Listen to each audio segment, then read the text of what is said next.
Assalamualaikum warahmatullahi wabarakatuh. Alhamdulillahirabbil alamin wa bihi nasta'inu ala umuri dunya waddin. Wassalatu wassalamu ala asrofil anbiya wal mursalin wa ala alihi washabihi ajmain. Alhamdulillah, di sini saya sangat berterima kasih kepada Bapak Sukirman yang telah mengizinkan saya untuk mempresentasikan hasil tugas mata kuliah Teknologi Informasi yang dimana saya mengangkat infografis yang bertema cara media sosial merusak mental. Di era zaman sekarang banyak sekali media sosial yang dimana tidak hanya hal-hal positif yang ditampilkan, tetapi juga dampak-dampak negatif juga banyak, yang dimana jika kita sering menggunakan media sosial dapat menjadikan kecanduan media sosial yang dapat memberikan dampak yang buruk. Salah satunya ialah bisa merusak mental penggunanya. Dan di sini saya akan bahas satu persatu apa saja yang dapat merusak mental maupun salah satu yang bisa merusak penggunanya. Yang pertama yaitu tentang terobsesi dengan jumlah like, yang dimana sering terjadi di kalangan pemuda zaman sekarang, yaitu untuk mendapatkan jumlah like yang banyak. Tidak sedikit orang yang mengubah penampilan mereka hingga melakukan challenge yang dapat membahayakan diri mereka. Namun ketika mendapatkan jumlah like yang tidak sesuai harapan, mereka cenderung langsung menghapusnya. Secara objektif ini memang irasional. Mereka ini mencatat bahwa perilaku seperti ini muncul ketika seseorang mulai terpercaya bahwa pendapat orang lain adalah fakta. Ini mengkhawatirkan karena inti dari bahagia adalah tentang menjadi diri sendiri. Dengan orang banyak mengharapkan like dari sekian ribu orang di Indonesia ini terutamanya, dengan begitu mereka terlalu cenderung dengan jumlah like, mengumpulkan like hingga beribu-ribu agar tujuan mereka agar bisa terkenal atau dan yang lainnya. Dan selanjutnya saya akan membahas tentang kecanduan, yang dimana jika tidak dapat mengakses media sosial dapat membuatmu gelisah dan kesal. Hal seperti inilah yang harus kita atasi.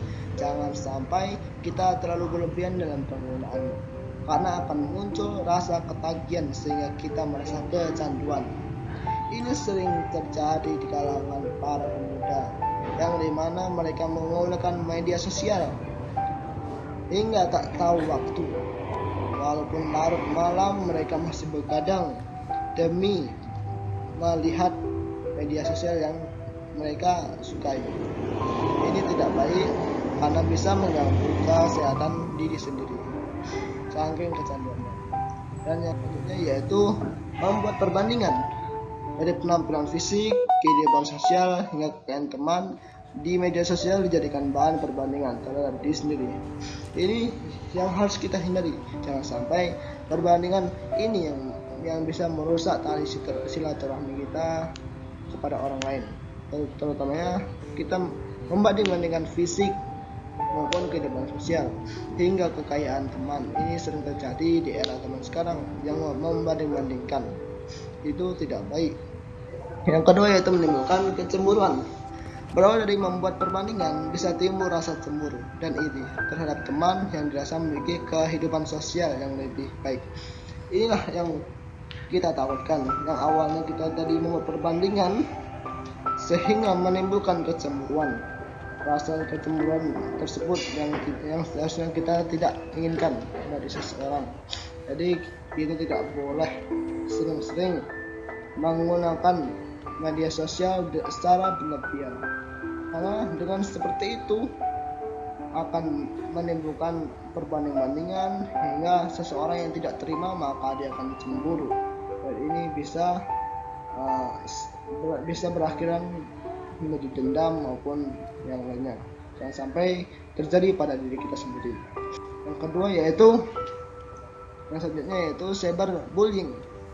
Terkadang kita merasa puas setelah membuli akun orang lain melalui kolom komentar yang notabene pernah kita kenal sebelumnya. Nah, ini yang sering terjadi di era zaman sekarang, apalagi di aplikasi Instagram maupun TikTok, yang dimana sering membuli akun orang lain dengan berkomentar buruk, padahal mereka sudah berusaha semaksimal mungkin untuk membuat tersebut, tetapi malah kita membulinya, mematahkan semangat seseorang, itu tidak baik. Ya, jadi jangan sampai kita membuli atau berkomentar buruk kepada orang lain, jelek maupun buruknya. Kita tidak sewajarnya untuk membuli mereka. Nah, mungkin hanya ini yang bisa saya sampaikan. Jangan sampai, pesan saya, janganlah kita berlebihan dalam menggunakan media sosial. Kita boleh menggunakan media sosial, tetapi ingatlah waktu dalam penggunaan. Mungkin hanya ini, kurang lebihnya saya mohon maaf. Assalamualaikum warahmatullahi wabarakatuh.